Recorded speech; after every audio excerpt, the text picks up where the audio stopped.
3 de junio de 1980, en una base de Alaska diseñada para detectar amenazas, los sistemas de alerta se activan de madrugada.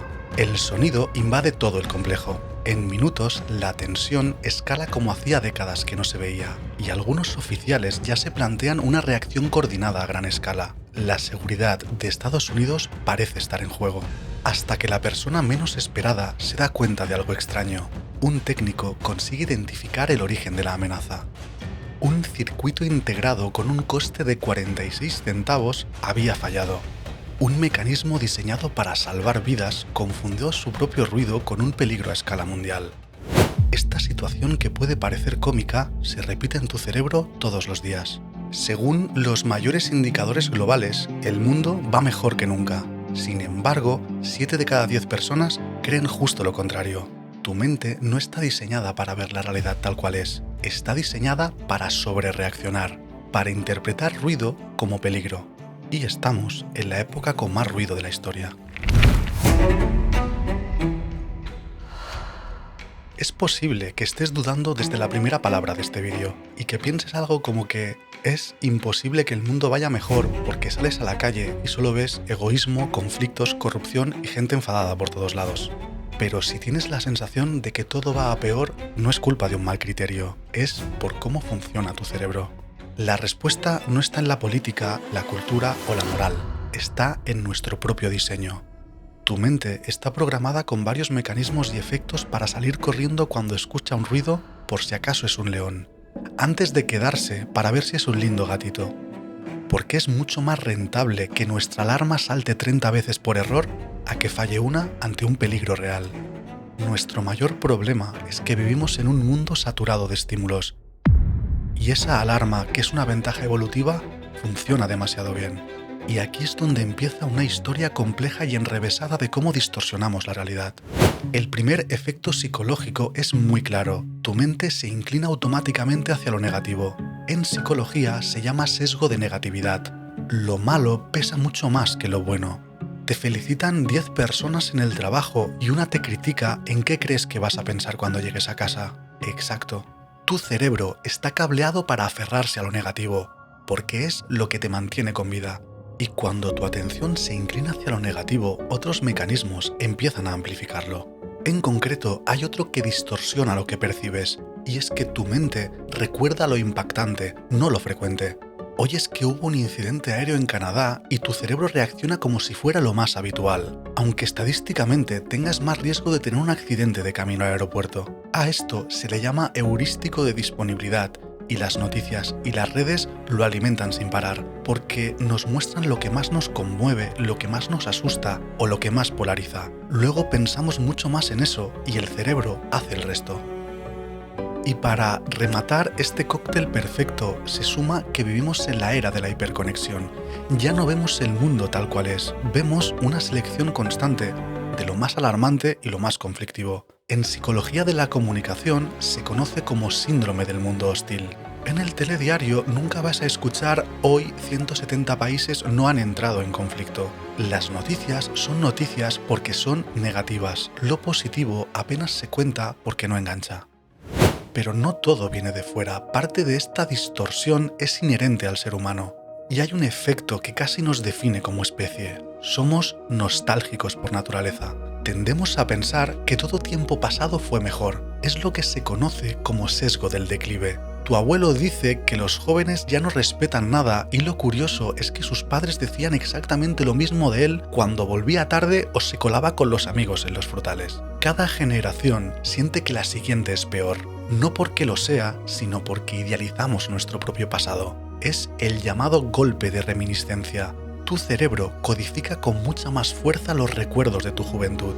Por eso, tú, tu abuelo o tu padre sentís que la música, los valores y la vida eran objetivamente mejores en vuestra época. No es que el mundo fuera mejor, sino porque entre los 15 y los 25 años es donde tenemos ese pico de novedad y relevancia emocional. Es el punto álgido donde más se construye nuestra identidad. Todos estos mecanismos funcionan como un prisma. No distorsionan una cosa concreta, sino que distorsionan todo lo que percibes. No es que seamos pesimistas, es que nuestra mente nos empuja a sentir que todo se tambalea incluso en tierra firme. Y como guinda de este pastel tenemos el momento histórico actual. Hace muy pocos años, la información llegaba una vez al día, un bloque, finito, y apenas dedicábamos 30 minutos. Hoy recibimos cientos de estímulos cada hora. Titulares, comentarios, vídeos, opiniones, predicciones, un torrente continuo que compite por capturar tu atención. Y cuanto más alta es la voz, más se cuela en tu cabeza. Estos mecanismos hoy están funcionando en sobrecarga máxima, y cuando un cerebro diseñado para detectar amenazas mínimas se enfrenta a esta intensidad de información, todo parece más incierto, más frágil o más caótico. Y aquí es donde viene la parte realmente inquietante. No solo interpretamos mal el presente, también desconfiamos casi por instinto de la novedad. Ese famoso ¿dónde vamos a ir a parar? No es una frase de abuelo enfadado. Detrás se esconden mecanismos psicológicos reales. Año 370 antes de nuestra era, Atenas. Época de pensadores y filósofos paseando por el ágora. Y en ese contexto, Platón escribe uno de sus diálogos más influyentes, el Fedro. En él aparece Sócrates contando la historia del dios egipcio Teut. En ese relato, Teut inventa la escritura y la va a presentar al rey Tamus, convencido de que sería una bendición para la humanidad. Había inventado la herramienta definitiva que nos haría recordar, aprender y preservar el conocimiento. Pero contra toda intuición, al rey Tamus le horrorizó la idea, respondiendo con la siguiente crítica: esta invención producirá olvido en las almas de quienes la aprendan. Dejarán de ejercitar la memoria, creerán que saben cuando en realidad solo habrán leído. En otras palabras, el rey Tamus pensó que la escritura destruiría la memoria y marcaría el inicio del declive intelectual. Pero lo más importante es que esa no solo era una opinión salida de un relato. Muchos eruditos griegos veían la escritura como una amenaza directa al conocimiento. Temían que la sociedad se deteriorara por culpa de este invento. Hoy sabemos que ocurrió justo lo contrario. La escritura no destruyó la memoria, la multiplicó. No acabó con la sabiduría, la expandió a niveles que los griegos no podían imaginar. Y aunque hoy te parezca simplemente una historia curiosa, lo importante no es que los griegos se equivocaran, sino que este patrón se ha repetido cientos de veces a lo largo de la historia. Hoy se dice que TikTok es el fin de la cultura, o que la inteligencia artificial perjudicará la capacidad de aprender. Antes lo fueron los videojuegos, antes la televisión y antes incluso la imprenta, que muchos tacharon de demoníaca porque permitía que cualquiera pudiera acceder al conocimiento. Y aquí dejamos la historia y entramos el terreno de la psicología. ¿Por qué nos ocurre esto una y otra vez? Es lo que se conoce como efecto de envejecimiento. Cualquier novedad nos incomoda porque sentimos que perdemos el control. Y esa sensación la interpretamos automáticamente como esto acabará mal, porque hay algo que el ser humano odia más que el dolor, y es la incertidumbre. Hasta aquí hemos visto por qué desconfiamos de lo nuevo, pero hay algo todavía más desconcertante.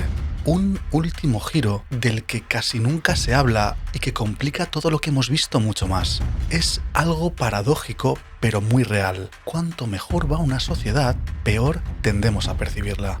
Esto se conoce como paradoja del progreso. Cuando una generación supera grandes amenazas, ya sea hambre, enfermedades o dificultades, ocurre algo curioso. La mente humana se adapta muy rápido y la nueva realidad mejorada pasa a ser lo normal extraordinariamente rápido. Lo que para tus abuelos habría sido un milagro, para ti es un martes. Es un fenómeno que se conoce como adaptación hedónica. Es la tendencia de tu cerebro a acostumbrarse muy rápido a lo bueno hasta el punto que deja de valorarlo. Nos pasa con casi todo. Con ese móvil increíble que al cabo de un mes se convierte simplemente en tu móvil, con ese trabajo que fue un logro conseguir y que con el tiempo se ha vuelto un trabajo más, o incluso es el motivo por el que una relación bonita, sólida y valiosa deja de sentirse extraordinaria simplemente porque se ha vuelto familiar. No dejamos de valorar las cosas porque empeoren, sino porque nuestro cerebro se ha acostumbrado a ellas. Es muy parecido a la habituación sensorial, del mismo modo que tu nariz deja de oler tu propio perfume a los 5 minutos para poder detectar nuevos olores. tu sistema emocional deja de valorar la seguridad o el confort en cuanto se acostumbra a ellos. Dejan de ser un regalo y pasan a ser el decorado. Y en este punto aparece otro sesgo más. Empezamos a comparar nuestra realidad mirando siempre hacia arriba, no con nuestro pasado, no con la realidad, sino con un ideal perfecto donde nada falla, nadie sufre y todo funciona siempre. Es la comparación ascendente. Y es una trampa perfecta. Cuanto más progreso hay, más alto se vuelve el listón. Y cuanto más alto se vuelve el listón, más fácil es sentir que estamos lejos de él. Por eso cualquier fricción, cualquier error o cualquier noticia negativa sobresale como si fuera la prueba definitiva de que todo va mal. No porque estemos peor, sino porque nuestras expectativas han subido mucho más rápido que la propia realidad. Y ahora llega la parte que suele generar más resistencia, pero es clave para entender por qué hoy todo parece más frágil. Cuando dejamos de vivir rodeados de peligros graves, nuestra tolerancia al malestar cae en picado. La sociología lo describe como tolerancia decreciente ante el malestar. Cuando desaparecen las amenazas grandes, nos preocupamos por las pequeñas. Si desaparecen las pequeñas, nos inquietan las mínimas. Y si no hay mínimas, nuestra mente las puede crear.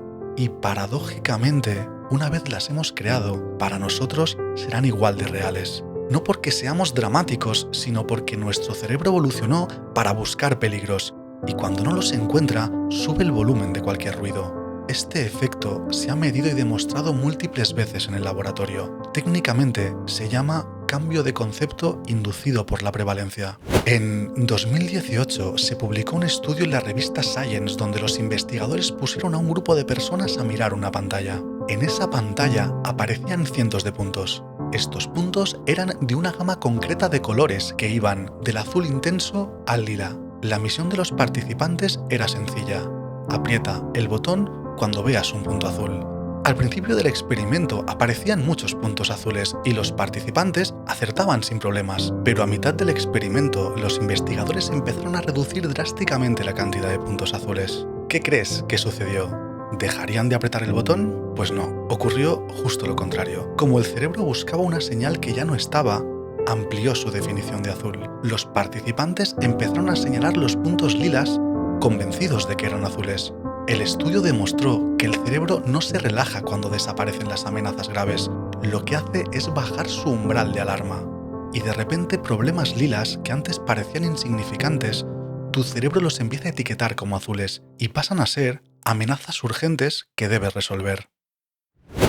Esto no significa que los problemas pequeños no sean reales. Significa que cuando el cerebro baja su umbral de alarma, la tolerancia al malestar también baja. No por debilidad, sino por ajuste automático del sistema. Es como si nuestra mente hubiera nacido para sobrevivir en la escasez, pero ahora viviera en la abundancia. Y tienes que saber que esto no es un problema. Ocurre en cerebros sanos, en contextos normales, y es una respuesta del ser humano, sana, esperable y adaptativa, no un fallo. Y toda esta desconexión es lo que hace que vivamos el presente como si fuera frágil, caótico o en declive, aunque objetivamente no sea nuestra realidad. Todos estos mecanismos son reflejos automáticos del cerebro, no un análisis racional del mundo. Y son tan poderosos que pueden imponerse incluso cuando los datos cuentan una historia muy distinta. La realidad es esta.